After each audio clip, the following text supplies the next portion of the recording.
اعوذ باللہ من الشیطان الرجیم بسم اللہ الرحمن الرحیم۔ آج ہم سورہ الفیل کی تفسیر بیان کرتے ہیں۔ اس میں اللہ تعالیٰ محمد صلی اللہ علیہ وسلم سے مخاطب ہیں اور فرما رہے ہیں، عالم تری کیف فعل ربک باصحاب الفیل، اے نبی کیا آپ نے دیکھا نہیں آپ کے رب نے ہاتھی والوں کے ساتھ کیا کیا، کیسا برتاؤ کیا تھا۔ علم یجعل کیدہم فی تضلیل، کیا اس نے ان کی چال کو بیکار نہیں کر دیا، ان کی چال کو ناکارہ کر دیا، آپ نے دیکھا نہیں۔ وارسل علیہم طیرا ابابیل، اور ہم نے ان پر جھنڈ کے جھنڈ پرندے بھیجے۔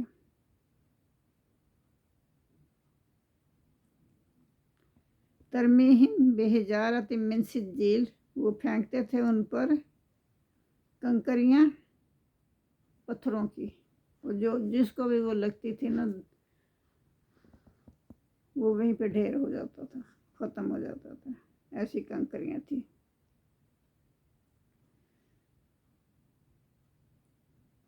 فجعلہم کعصف مأکول، پھر اللہ نے انہیں بنا دیا کھائے ہوئے بھوسے کی طرح، جیسے چارہ نہیں ہوتا کھایا ہوا، جانوروں کے آگے ڈالا ہوتا ہے تو وہ کھا کے وہ جو تھوڑا بہت رہ جاتا ہے اس کو ایسے ہی خراب کر دیتے ہیں جانور،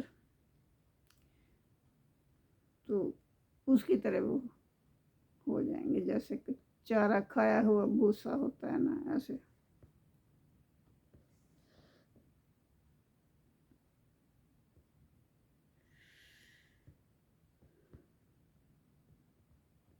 تو یہ سورہ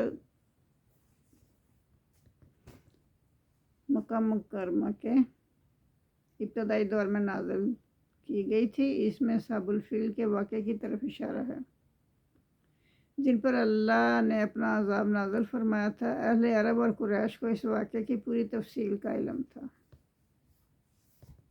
پہلے ہی معلوم تھا انہیں، مطلب قصے کہانیوں میں سنتے آئے تھے، اور محمد صلی اللہ علیہ وسلم کو بھی اللہ تعالیٰ بتا رہے ہیں کہ یہ ایسے ہوا تھا۔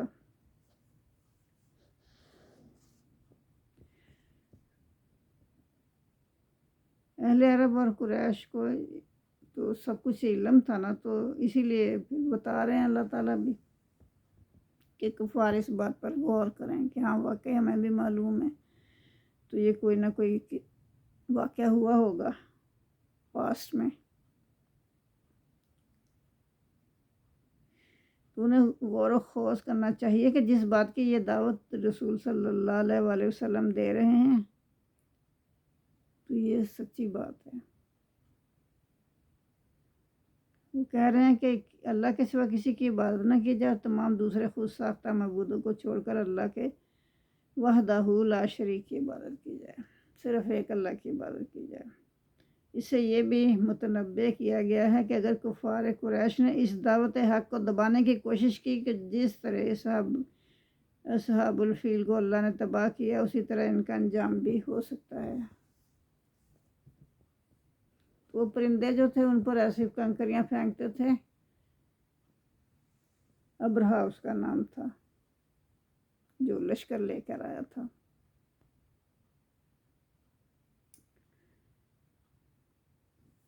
تو ایسے پہ ان کو نا کھائے ہوئے بھوسے کی طرح کر دیتے تھے۔ یہ واقعہ رسول اللہ صلی اللہ علیہ وسلم کی پیدائش کے سال پیش آیا تھا۔ حبشہ کے بادشاہ کی طرف سے یمن میں ابرہا کو گورنر تھا، وہ اس کو پھر بھیجا یہاں مکہ میں۔ اس نے صنع میں نہ آ کے ایک بہت بڑا گرجا گھر بنا لیا، بہت بڑا، اور کوشش کی کہ لوگ خانہ کعبہ کی بجائے اس میں آئیں، اس میں عبادت کریں، حج عمرہ ادھر ہی کریں۔ یہ بات اہل مکہ اور دیگر قبائل کے لیے سخت ناگوار تھی، چنانچہ ایک قریشی نے ابرہا کے اس عبادت خانے کو غلاظت سے خراب کر دیا۔ تو وہ غصے سے بے قابو ہو گیا اور ایک لشکر جرار کے ساتھ 13 ہاتھیوں کے ہمراہ مکہ پر حملہ آور ہو گیا۔ جب یہ لشکر مکہ کے قریب پہنچا تو اللہ تعالیٰ نے پرندوں کے غول بھیج دیا جن کے چونچوں اور پنجوں میں چنے کے دانے کے برابر کنکریاں تھیں۔ جس فوجی کو یہ کنکری لگتی وہ وہیں پگھل جاتا اور اس کا گوشت جھڑ جاتا اور وہ بالآخر اسی وقت ہلاک ہو جاتا۔ اس طرح یہ لشکر نیست و نابود کر دیا اللہ تعالیٰ نے۔ جزاک اللہ۔ تفسیر ابن کثیر۔